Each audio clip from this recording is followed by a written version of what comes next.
Hi అండి.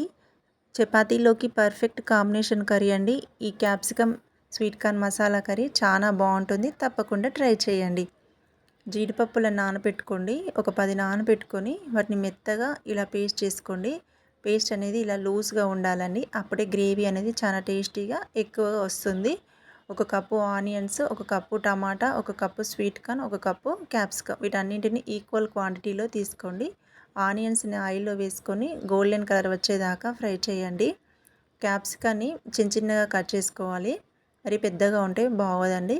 పసుపు, కల్మాక్ add చేసి ఫ్రై చేయండి. పచ్చివాసన పోయేదాకా ఫ్రై చేసుకొని టమాటాలను వేయండి. అలానే అల్లం వెల్లిగడ్డ పేస్ట్ వేసుకొని ఫ్రై చేసుకోండి. టమాటాలు కూడా చాలా చిన్నగా కట్ చేయండి. పేస్ట్ వేసుకున్నా బాగుంటుంది, ఇలా చిన్నగా కట్ చేసుకున్నా బాగుంటుందండి. అన్నీ కూడా మంచిగా పచ్చివాసన పోయేంత సేపు ఫ్రై చేసుకొని తగినంత సాల్ట్ యాడ్ చేయండి.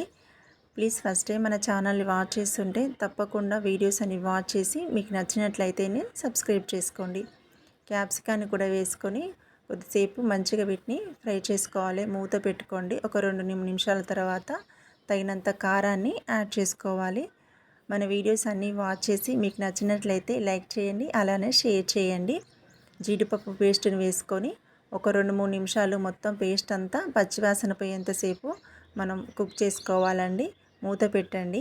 ఇలా మొత్తం కలర్ అంతా చేంజ్ అవుతుంది. ఆ తర్వాత మనం స్వీట్ కార్న్ని యాడ్ చేసుకొని స్వీట్ కార్న్ కూడా ఉడికించుకోవాలండి.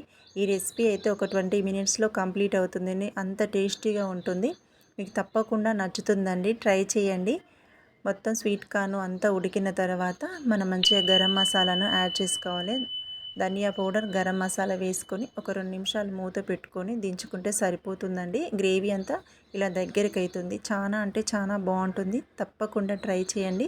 మీకు నచ్చినట్లయితే సబ్స్క్రైబ్ చేయండి మన ఛానల్ని. ట్రై చేసిన తర్వాత ఎలా వచ్చిందో కూడా కామెంట్ బాక్స్లో కామెంట్ చేయండి.